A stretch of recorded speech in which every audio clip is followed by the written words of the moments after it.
Yes, Samson. We are witnessing food gap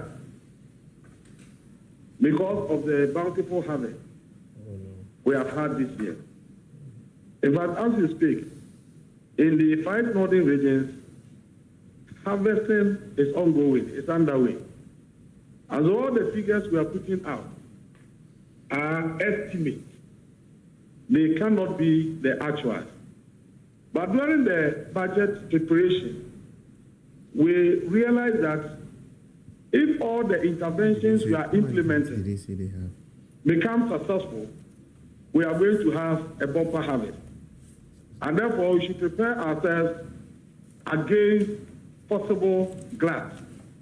So in the budget, we made provision of 100 million Ghana cedis to support the national food buffer stock, to step into the market and mop up the excess produce when the harvest time, comes. Importing 1 million tons. This was based on the projection that we made. So this 100 million Ghana was provided for in the budget that was approved for the year 2025. And so when we started seeing the signs of possible gap, we immediately made the money available. We applied to the finance ministry for the release of the 100 million Ghana cedis to enable buffer stock discharge this Monday. Samson, this is the first time the national food buffer stock has been given in the budget that was approved for the year 2025. And so when we started seeing the signs of possible gap, we immediately made the money available. We applied to the finance ministry for the release of the 100 million Ghana cedis to enable buffer stock discharge this Monday. Samson, this is the first time the national food buffer stock has been given the capacity to go into the market to mop up the excess. But within a matter of days, from 10 to 12 days, they reported back to us that they have exhausted the 100 million, and so we have a lot in the market to clear. So we said, then we must have an idea of the volumes and how much we require to be able to clear it. So we sent our technical people to the field, and they have submitted some figures to us, indicating that to be able to contain the situation, clear the glut completely, government will need not less than 500 million Ghana cedis to be able to do that. And so yesterday, we had a meeting as to how we can approach that. How are we going to be able to resolve this matter? And we have had discussions with WFP World Food Program and a lot of our partners. We are also engaging with the private sector to see how we can get them to be part of this. But in the meantime, we have had an additional 100 million facility to support a national food buffer stock. But as required by law, it is not the case that when you receive the money, you can just go to the market and then be buying. They have to go through the process to select the buyers to go and then buy on their behalf. And so measures are underway to contain the situation. Okay. We perfectly understand the danger that this situation poses if we are unable to contain it. One of it is that if we don't clear the grass, our farmers will be discouraged. And going forward, they wouldn't have the interest to invest again in agriculture. And that will land Ghana into another mess that we cannot even think about. And so we are doing everything possible to clear. I just want the public to know that government has not failed the people of Ghana. Okay. The most important thing is that we have succeeded in our campaign, in our targeted investment to ensure that we produce in excess of what the market requires. Right. So what is left is how we can contain the excess. So these are the measures we are putting in place. Right. And Monday around 4 p.m., we hope to come out to announce officially the concrete measures. So thank you very much. We did actually refer, and even in our research slides that were rolling as we spoke, you have it on there how much government is committing to buy, these stocks from the local farmers. We did acknowledge that. But the question is, why did you have to sit for us to get to this place? Why must this become an annual ritual that they grow and then they don't have, buyers? And in the meantime, a part of their concern is that the price at which you are buying it doesn't make economic sense for them because they are going to lose. What do you say to that?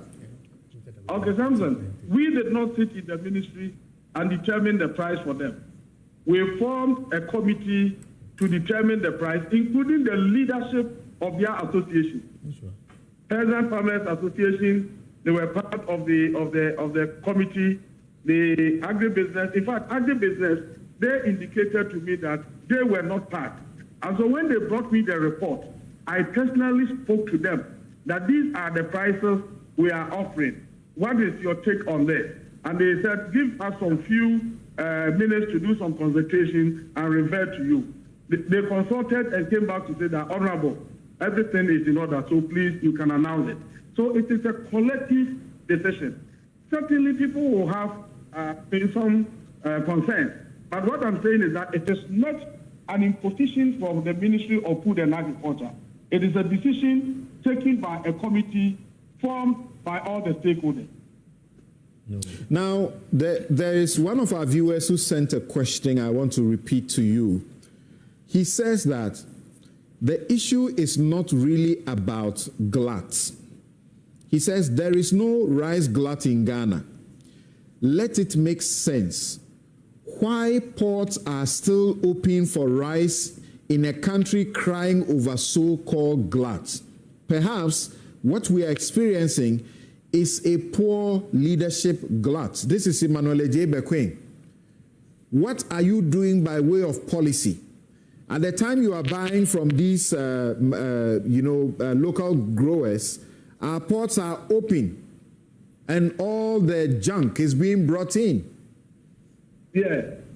Samson, it is because of the huge gap between demand and supply. At the end of 2024, when we were handed over power, we saw the figures. Ghana's demand for rice, as we are told by the record, is estimated beyond 1.5 million tons. And production is hovering around 650,000 tons. And so the gap is so huge. And so if you put the ban today, and you are unable to produce so much to meet the demand, you have occasioned another challenge that you cannot resolve. So what's your blueprint? What's your blueprint? If we're able to scale up production to 1 million. 1 million this year. And then next year, when you look at our Feed Ghana program, we have all the targets in there. So we thought that by the end of 2028, Ghana will be self-sufficient in rice production. And at that point, you can place a ban on importation. You have about half of what you are seeking to, you are targeting, and they are getting rotting. And you say you want to get to 1 million? No, what I'm saying is that where we are now, we have a gap. We have a gap. The problem we have on the market is that Ghanaians have developed taste for imported rice. We all have a responsibility to work on how we can shift our preference, understanding the benefits that we can get by patronizing what is produced in Ghana. So now, placing a ban will be disastrous for us. But we are working on a policy to be able to contain the situation for now.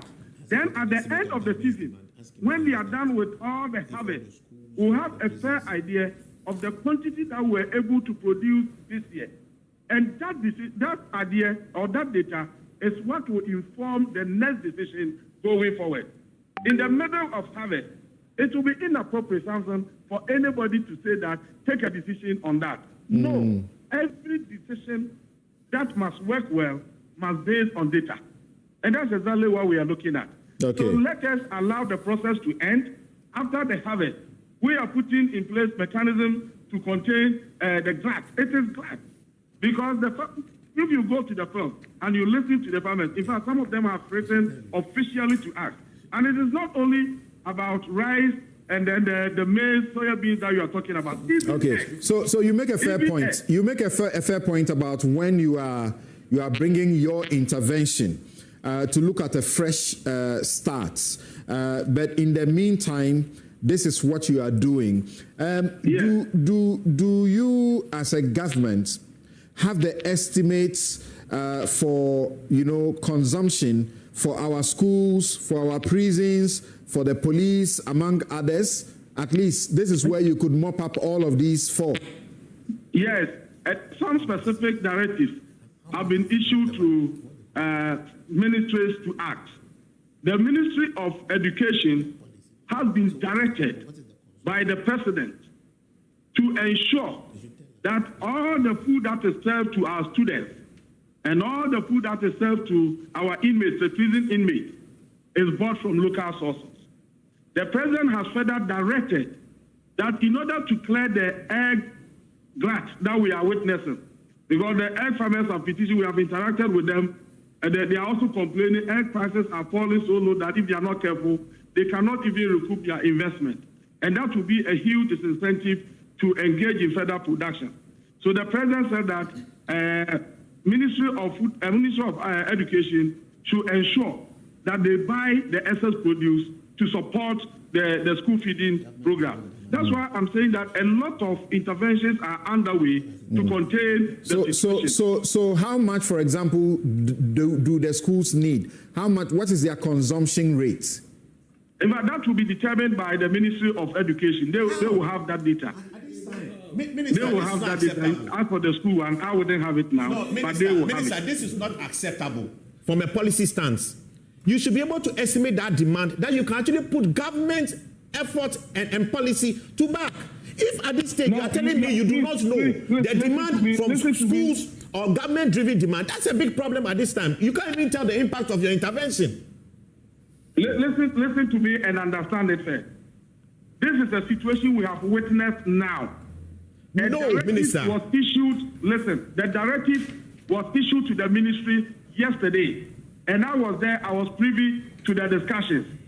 So it is the Minister for Education who will have information relating to the number of schools they are feeding, the quantity of food they need to supply them. That is not the responsibility of the Minister for Food and Agriculture, who has the responsibility to produce the food. And that's why I tell you that one can be provided by the minister handling that. But from policy perspective, we have the policy document available. The policy of Food Free Ghana is to produce food and ensure that the food that is produced is sold. That policy is there. All right. But when it comes to the number of schools, the number of people you have to feed, that is in the domain of the Ministry of As Education. a ministry, Thank you. I'm saying you do not know, Minister. It is not acceptable from a policy stance that you should want to tell where the demand is, what government intervention. Okay, thank you very much. Thank you.